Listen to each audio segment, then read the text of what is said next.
Good morning, students. Let us start with question number 6. Question number 6 का first question हम करेंगे. Second is your homework. बहुत ही simple है. Matrix देखते हैं. चलो क्वेश्चन नंबर फर्स्ट 6 का सी. इफ फर्स्ट पार्ट है A इज इक्वल टू, हमको मैट्रिक्स गिवन है cos alpha sine alpha minus sine alpha cos alpha, then verify that A transpose into A dash into A identity matrix होता है. ये बताना है हमको. Okay ना सी देखते हैं. आइडेंटिटी मैट्रिक्स क्या होता है? जिसके डायगोनल्स क्या हो आपके 1 1 हो. कोई भी स्क्वायर मैट्रिक्स जिसके डायगोनल्स अगर क्या आ जाए 1 1 आ जाए तो वो आइडेंटिटी मैट्रिक्स होता है. सॉल्यूशन देखते हैं. ए डैश हमारे पास ए है. देखो हमें क्या क्या चाहिए? ए हमारे पास है, हमें ए डैश चाहिए. ए हमारे पास है क्या? ए डैश चाहिए हमें. तो ए डैश निकाल लेते हैं, मतलब ए ट्रांसपोज निकाल लेते हैं. मतलब जो रो थी वो किस में बन जाएंगी? कॉलम में. ये आपकी रो है, ये भी रो है. रो फर्स्ट रो किस में बन गई? फर्स्ट कॉलम में बन गई. ऐसे ही सेकंड रो किस में बन गई? सेकंड कॉलम में बन गई. क्लियर? तो ए ट्रांसपोज आपका बन गया. और ट्रांसपोज होने के बाद जो ऑर्डर होता है वो इंटरचेंज होता है. 2 इधर आ जाता है और जो इधर चीज़ होती है वो इधर चली जाती है ट्रांसपोज होने के बाद. बट यहाँ पर दोनों ही तरफ दो है तो इसका इंटरचेंज होने के बाद भी क्या आएगा? 2/2 ऑर्डर का ही आएगा. तो now A dash A transpose into A, यही तो हमें क्या प्रूफ करना है कि आई के बराबर आ जाए. ये वेरीफाई करना है. तो ए ट्रांसपोज इंटू ए, चलो मल्टीप्लिकेशन करनी है. ए ट्रांसपोज हमारे पास ये मैट्रिक्स है पूरा, यहाँ रख दिया. मल्टीप्लाई ए मैट्रिक्स हमारे पास ये है, हमने यहाँ रख दिया. अब देखो जिनको थोड़ी सी मल्टीप्लिकेशन में प्रॉब्लम हो रही है तो वो अपना देख लेना. जिनको नहीं हो रही है तो वो आगे वीडियो स्क्रॉल करके अपना अगला क्वेश्चन देख सकते हैं. तो देखो मल्टीप्लिकेशन कैसे करते हैं. रो, ये इसको मान लो first row, this is second row. ये कॉलम हो गया फर्स्ट कॉलम और ये हो गया सेकेंड कॉलम. तो हम क्या करते हैं? रो को किससे करेंगे? फर्स्ट रो फर्स्ट कॉलम, क्या एलिमेंट आ जाएगा हमारा? ये पूरा एलिमेंट आ जाएगा. फिर फर्स्ट रो सेकंड कॉलम, फिर ये एलिमेंट आ जाएगा. मतलब रो को कब तक चलाते हैं? रो को कॉलम के साथ जब तक चलाते रहेंगे जब तक कॉलम खत्म ना हो जाए. तो देखो फर्स्ट रो का फर्स्ट कॉलम से करेंगे तो क्या आएगा? First row first column. तो फर्स्ट रो का पहला नंबर और कॉलम का भी पहला नंबर क्या होंगे? आपस में multiply. So cos alpha into cos alpha, cos square alpha. उसके बाद प्लस लगा दिया. फिर रो का सेकंड नंबर कॉलम के सेकंड नंबर से क्या होगा? मल्टीप्लाई. प्लस होने के बाद minus sine alpha into minus sine alpha क्या बन जाएगा? प्लस का साइन स्क्वायर अल्फा. तो हो जाएगा प्लस का साइन स्क्वायर अल्फा. क्लियर? अब देखो रो का फर्स्ट कॉलम के साथ कर लिया, ये एलिमेंट आ गया. अब रो का सेकंड कॉलम के साथ करेंगे सिमिलरली. तो फर्स्ट रो सेकंड कॉलम, रो का फर्स्ट नंबर तो कॉलम का भी फर्स्ट नंबर आपस में क्या होंगे? Multiply. Cos alpha into sine alpha, cos alpha into sine alpha. Plus sign लगाना है आपको. उसके बाद रो का सेकंड नंबर तो कॉलम का भी क्या? सेकंड नंबर है. So minus sine alpha into cos alpha, तो ये हो जाएगा minus sine alpha into cos alpha. Okay. अब रो का कॉलम के साथ सब कॉलम के साथ कॉम्बिनेशन खत्म. अब आते हैं सेकंड रो पे. सेकंड रो हमारे पास क्या है? दिस वन, ये.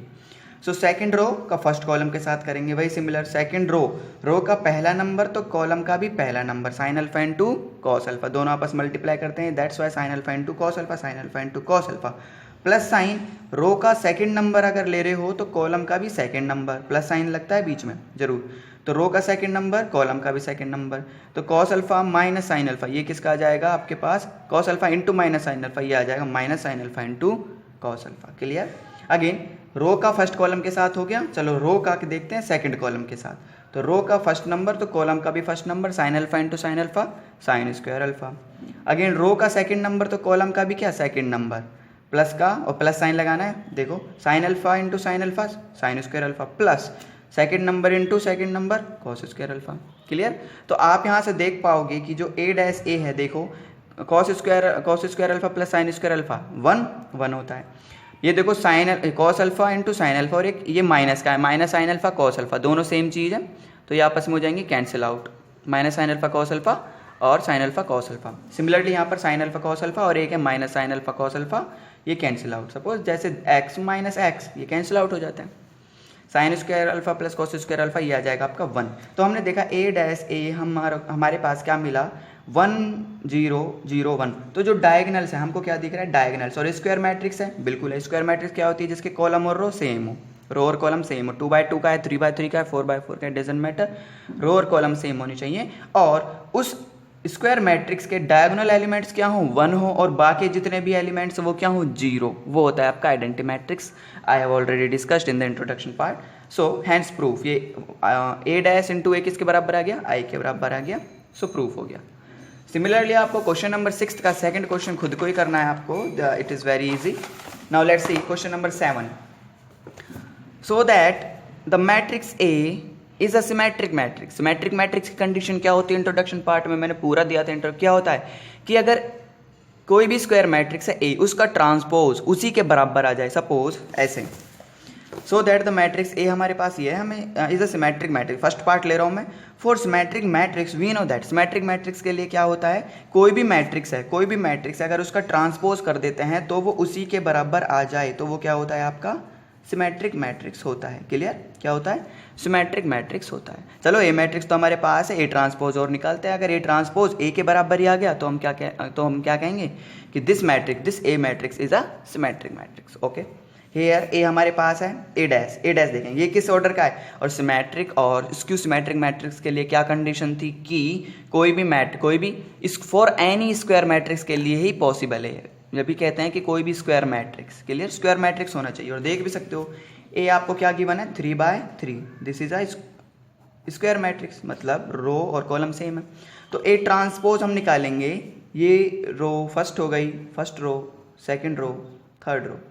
तो फर्स्ट रो को किस में बना दिया, देखो 1 - 5 5, 1 - 1 5, फर्स्ट रो को किस में बना दिया, फर्स्ट रो को बन गया हमारी फर्स्ट कॉलम में। रो को इंटरचेंज कर दो किस में, कॉलम में, या फिर कॉलम को इंटरचेंज कर दो रो में, रिजल्ट सेम आएगा।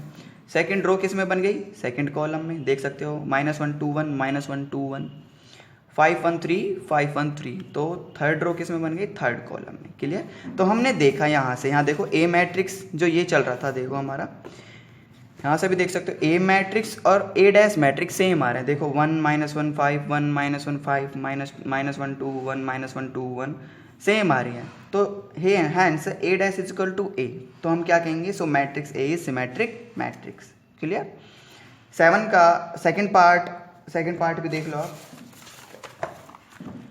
सेकंड पार्ट में क्या है, हमको बताना है कि देखो यहाँ पे, सो दैट द मैट्रिक्स ए, कोई मैट्रिक्स ए गिवन है और is a skew symmetric matrix. जब भी आपसे सिमेट्रिक पूछेगा या स्क्यू सिमेट्रिक पूछेगा तो वो ऑब्वियसली एक स्क्वायर मैट्रिक्स ही देगा।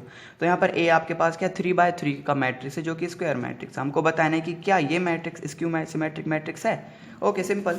हमको क्या कंडीशन पता है स्क्यू सिमेट्रिक मैट्रिक्स होने के लिए, देखो सो दैट, ये आपको पूरा गिवन था question. We know that any square matrix A, कोई भी square matrix A is a square matrix, एक स्क्वायर मैट्रिक्स होता है इफ क्या कंडीशन होती है, उस स्क्वायर मैट्रिक्स का अगर माइनस मल्टीप्लाई कर दें, उस स्क्वायर मैट्रिक्स में अगर माइनस मल्टीप्लाई करने के बाद वो किसके इक्वल आ जाए, अपने ट्रांसपोज के इक्वल आ जाए। क्लियर, किसी मैट्रिक्स का, किसी स्क्वायर मैट्रिक्स का अगर माइनस उसमें मल्टीप्लाई कर दें तो टोटल किसके बराबर आ जाए, वो अपने ट्रांसपोज के बराबर आ जाए। तो हम कहेंगे कि जो ये गिवन मैट्रिक्स है ए आपकी क्या है, स्क्यू सिमेट्रिक मैट्रिक्स है। क्लियर, अब इंट्रोडक्शन पार्ट में बताया था। Now let's take, this is LHS मान लो, आरएचएस मान लो। नाउ टेकिंग एलएचएस देखो हमें क्या निकालना है, ए डैश। तो ए डैश निकालेंगे तो ए आपके पास ये है, इंटरचेंज कर दो, row first row, second row, third row. First row किस में बन गई, फर्स्ट कॉलम में बन गई। सेकंड रो किस में बन गई, सेकंड कॉलम में बन गई, सेकंड कॉलम में बन गई। थर्ड रो किस में इंटरचेंज हो गई, थर्ड रो आपकी थर्ड कॉलम में इंटरचेंज हो गई।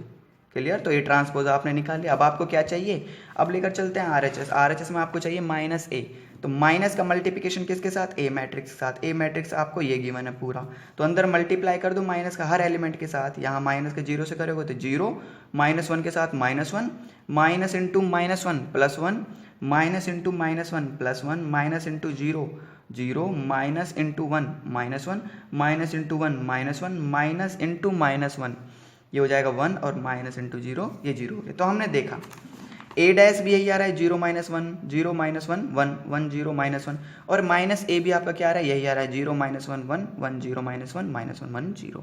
Hence LHS equal to RHS, hence proof. तो आपका जो ये गिवन मैट्रिक्स है आपका क्या है, इसकी सिमेट्रिक मैट्रिक्स है। Clear, okay. Now let's start question number 8। Question number 8 देखते हैं, देखो।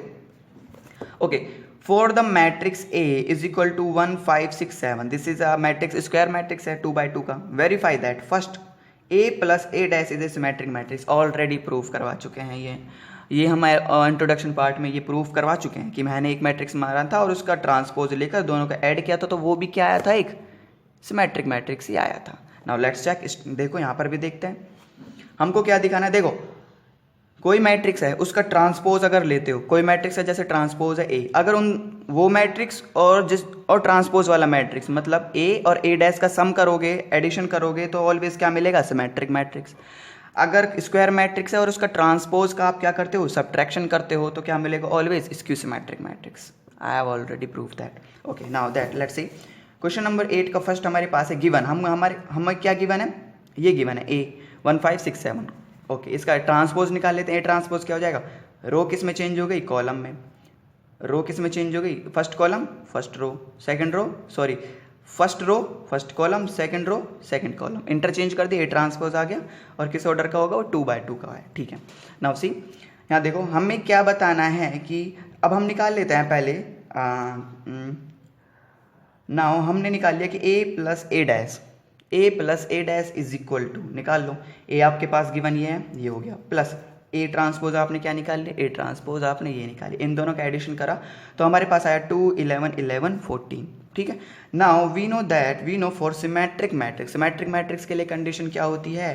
देखो उसने आपसे ये पूछा है कि आपसे क्या पूछा है, उसने ये पूछा है कि ये बताओ a प्लस ए डैश भी एक सिमेट्रिक मैट्रिक्स है और ये पूरा क्या एक सिमेट्रिक मैट्रिक्स है। तो क्या कंडीशन होती है सिमेट्रिक मैट्रिक्स होने के लिए, अगर ये पूरा मैट्रिक्स अपने ट्रांसपोज के इक्वल आ जाए तो क्या कहेंगे हम, सिमेट्रिक मैट्रिक्स है। सिंपल, यहाँ देख सकते हैं आप। We know that for symmetric matrix, ये पूरा मैट्रिक्स अगर देखो, ये पूरा मैट्रिक्स अगर अपने किसके बराबर आ जाए, अपने ही ट्रांसपोज के बराबर आ जाए तो होता है सिमेट्रिक मैट्रिक्स। चलो इसको मैंने बी मान लिया कि कंप्लीट मेरा एक बी मैट्रिक्स बना, जैसे ए प्लस ए ट्रांसपोज का एडिशन करने के बाद हमारे को एक ये मैट्रिक्स मिला रिजल्टेंट, तो मैंने मान लिया वो हमारा बी मैट्रिक्स मिला है। अगर बी अपने ट्रांसपोज के बराबर आ जाता है, अपने ट्रांसपोज के बराबर आ जाता है, जैसे बी इज इक्वल टू क्या हो जाएगा, बी ट्रांसपोज, तो वो क्या कहलाएगा, एक symmetric matrix. Symmetric matrix condition क्या होती है, ए अगर किसके बराबर आ जाए, ए ट्रांसपोज के बराबर आ जाए, तो यही तो कंडीशन होती है।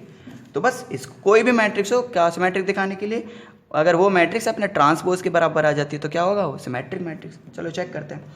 टेकिंग आरएचएस लेंगे ये वाली, क्योंकि हम एलएचएस तो हमने निकाल लिया। एलएचएस क्या है, A plus A dash, LHS क्या है, A plus A dash this one 2 11 11 14 LHS निकाल लिया हमने।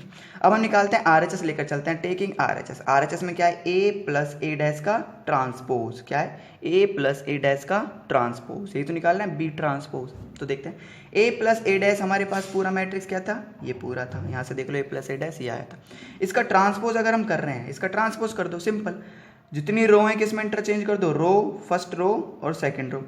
फर्स्ट रो इंटरचेंज हो गई फर्स्ट कॉलम में, सेकंड रो इंटरचेंज हो गई सेकंड कॉलम में, देख सकते हो 2 11 रो में था तो 2 11 कॉलम बन गया, 11 14 रो में था तो 11 14 कॉलम बन गया। तो अब यहाँ से ध्यान से देखो, a प्लस ए डैश क्या आया था, 2 11 11 14, और a प्लस ए डैश का ट्रांसपोज भी क्या आ गया हमारे पास, इस मैट्रिक्स का पूरे का ट्रांसपोज भी क्या है, 2 11 11 14, सेम आ रहे हैं। सो हम कह सकते हैं कि a plus A dash is equal to a plus A dash का ट्रांसपोज बराबर है, मतलब दिस, अगर ये कोई मैट्रिक्स B है तो ये अपने किसके बराबर है, ये क्या हो जाएगा आपका, ये B था तो B ट्रांसपोज के बराबर, B is equal to B transpose के बराबर है। तो LHS is equal to RHS, hence proved. Clear, I hope it is clear. Now let's see question number 9, it is also very easy question. Okay देखो 8th का जो second part है आप खुद करना, 8th का सेकंड पार्ट है आप खुद कर सकते हो। क्लियर, आपको इसको सिमेट्रिक मैट्रिक्स बोला है। चलो 8th के लिए कंडीशन क्या होती है आप डिस्कस।